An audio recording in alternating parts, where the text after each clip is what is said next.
বাজার করতে গিয়ে হঠাৎ করেই একটি লোককে দেখলাম ভ্যানের পরে কিছু ফল বিক্রি করছে। ফলগুলো টকটকে লাল। ভেতরে কি আছে জিজ্ঞাসা করতে উনি বলল এটি এক প্রকারের বাদাম। কৌতূহলবশত আমি কিনে বাসায় চলে আসলাম। 3টি ফল কিনলাম, প্রত্যেকটি ফলের দাম নিল 20 টাকা করে। এসে খুলে দেখি ভেতরে জামের মতন অনেকগুলো ফল ভিতরে।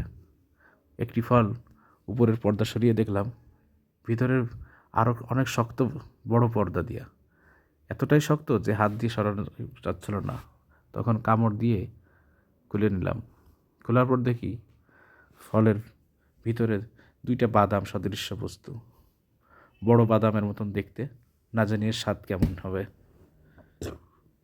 তবে আমার যতদূর মনে হলো ফলগুলো কাঠবাদামের এক বিশেষ প্রজাতি। আমি সঠিক নামটা পেলাম না। যদি কেউ সঠিক নামটা জেনে থাকেন অবশ্যই কমেন্টে জানাবেন। ধন্যবাদ সকলকে।